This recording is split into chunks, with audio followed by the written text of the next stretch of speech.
missed it. Hello and welcome. Well, hello and welcome to Off Season with Mr. D. And yes, I'm on the water. I couldn't help it anymore. I went out a couple weeks ago before and I just missed it so much. Now, I got to tell you guys, like I said, I live in Florida. I woke up this morning, it was 79 degrees at 6 a.m. And it's really weird because it'll get cooler as the sun starts to come up. I don't get it. But man, it's hot already. And it's like 7 a.m. right now. I got to the location. I'm out here on Crooked River today. And we're just going to do a short paddle because it's supposed to get in well into the 90s today. And with some thunder and lightning storms, and you don't want to be on the water for that. So anyway, we are going to get out, play a little bit. I brought the 360 camera, if you can see it right back there. I'm going to play with that floating tripod system a little bit once I get going down the other direction. Right now we are coming up to the mouth of Lake Louisa, and it's really cool.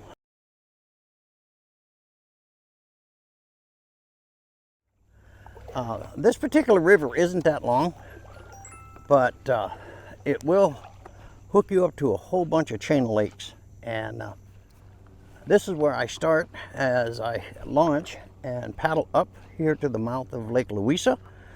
And then I go ahead and paddle down across Lake Susan and then decide, depending on weather and stuff like that, if I'm going to continue. That's about 6 miles doing it that way. And we are turning right now, as you can see. And now we are going to start heading back down. So hey, we'll see you guys in a bit. All right, guys, I got the camera up and in place where I want it, so it doesn't show the craft. And like I said, we're heading down Crooked River right now, and we're just going to enjoy the morning. I'm out here, instead of having coffee, well, same thing, but today I'm having a latte. Check that out. So anyway, we'll be back in a bit. Well, hey guys, as you can see, out right off the front of the craft, ways down the river, you'll see the floating tripod, and I have the 360 camera on it. And what I wanted to do is do a paddle by and all that kind of thing, and also do some narration, but it's kind of hard when you get a long way away, so I'm going to use my wireless system here on the Pocket 2. So the Pocket 2 is recording a lot of this right now. And now that I got everything adjusted, we're just going to let the floating tripod do its thing. And you can see how beautiful it is down here, guys, even during the summer. But we've had a lot of rain, so the water line has come up a lot since I was last out here. It was really low last time. It had little islands in the middle. Those are all covered over right now. And you can see it is really pretty out here. And we're about halfway down to the mouth of Lake Susan. I'm going to go spin back around here and go pick up the floating tripod.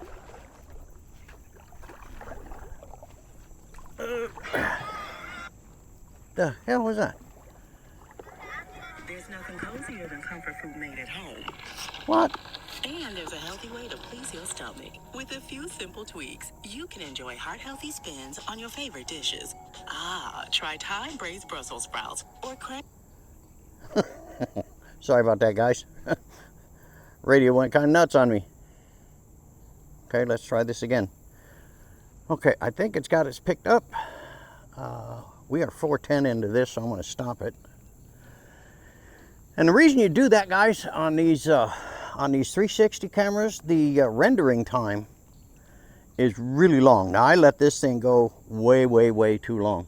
A minute and a half should be your max. I went 4 minutes on this one, so it's going to take probably about an hour just to render before I can even get it manipulated. But that was my mistake. I got carried away. So anyway, we're going to continue. There's something swimming out here. Continue, start recording again, and it kind of setting the clock back up on the floating tripod. And We're going to do one more paddle by, and then we're going to pick this up and then continue on down. So enjoy, and we'll be back in a bit.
Well, hey guys, we have crossed all the way across Lake Susan, and we are just about to the mouth of Lake Minnehaha.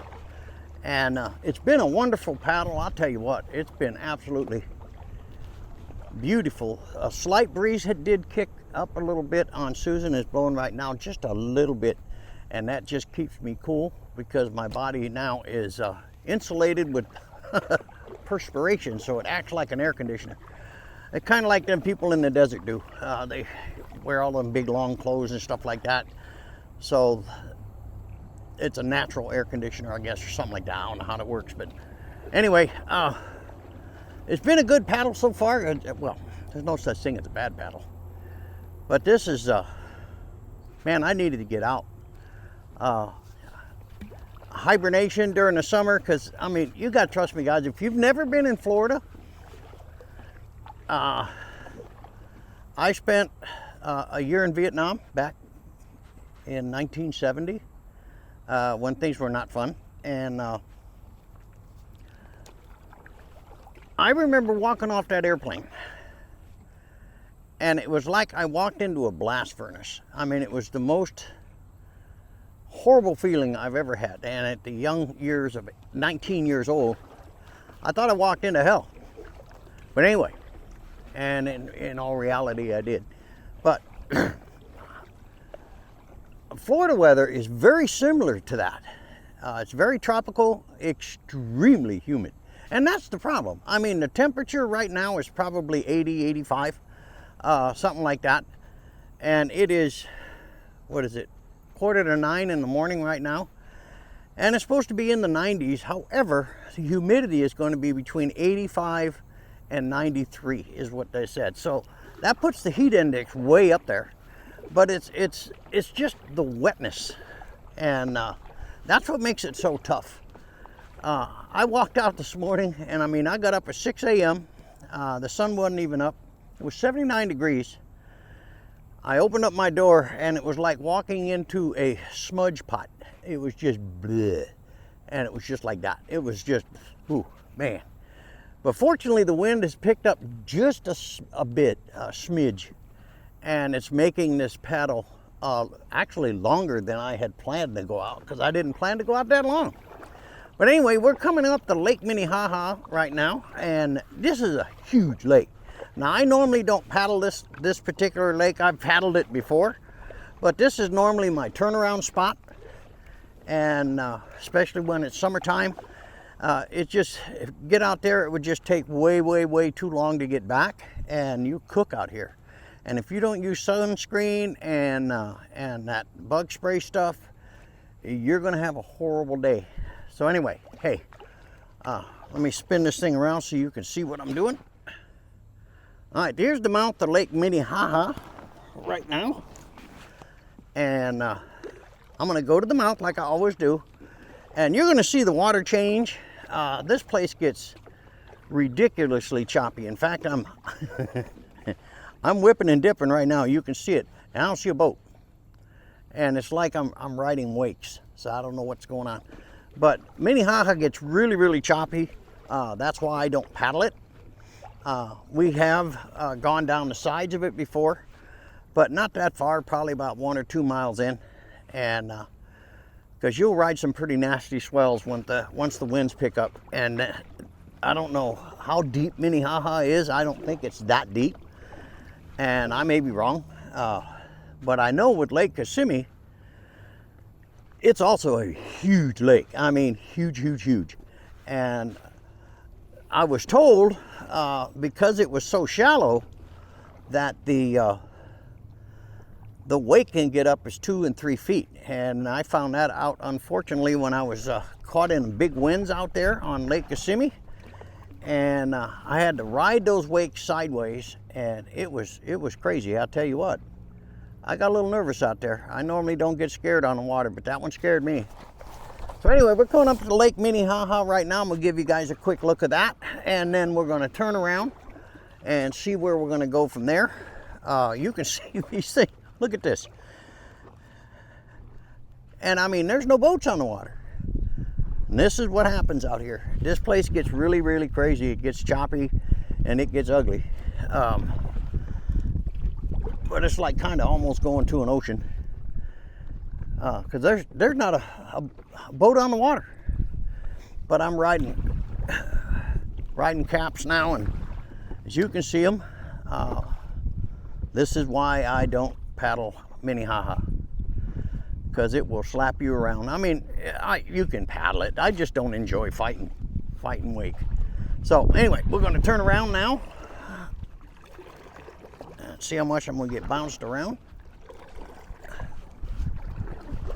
And we'll be back in a bit. Well, hey guys, we are going to wrap it up out here on Crooked River. And one thing I wanted to do is to give you a couple of tidbits before we close this thing out. One of it is for you brand new nature wildlife photographers that are learning. And catching raptor shots are really, really difficult. First of all, you got to be where they are. And then there's a trick. And here's the trick I'm going to share with you. If you see a raptor bird, that's an eagle, osprey, something like that, and they're sitting on a branch, get everything lined up, compose your shot, get him zoomed in, set this thing up on your continuous shutter speed and set it up for high, and then watch. That's the key. Watch, because if he leans forward, and this is going to be funny, and takes a crap or takes a dump, he's going to flight right after that. All right. If a raptor bird, just before they flight, they reduce their weight, and I know it sounds crazy, but I learned that from a professional wildlife photographer. He told me, I kind of laughed at it, but then I found out it was true. I did it today. There was an osprey up on a branch. It was perfect. I watched him lean forward. He took a dump. I had everything set, and then as you can see here, the shots came out really, really cool. Now again, I shot that with a Nikon P950 bridge camera, and it really came out great. All right, and to answer another question that I've been asked is what particular equipment I'm using. Well, right over my left shoulder here is the GoPro Max 360, and it's on a floating tripod. The other thing that I'm using is the DJI, and I'm actually doing that right now. That's what's being recorded on right now, is the DJI Pocket 2. And what we talked about a second ago, my still camera is the Nikon P950. This is what I use. It reaches out 2,000 millimeter optical zoom. It really does a great job, and especially for wildlife and stuff like that. Now, it's not great for in-flight work. It's not fast enough.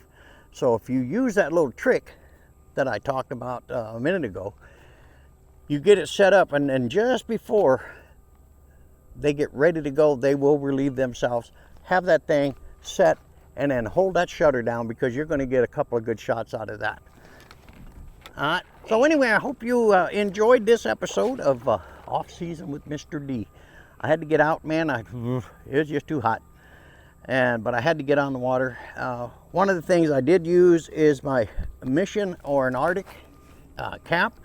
What you do is when you get out here, you take it, dip it in the water in the lake, or you can do that at home and have it all wet, but they will dry out as the day goes on. Now I've been on the water 3 hours now, and I just take the hat off, dip it in the lake, and kind of shake off the excess drippings, but not a lot, and then just put the thing on, and it just like a natural air conditioner works really well here in this Florida ugly summer. So anyway, thanks for watching. We really appreciate you, and if you're not a subscriber already, hey, hit that subscribe button, ring that notification bell, and the like thing. I would really appreciate it, and we'll see you on the next one.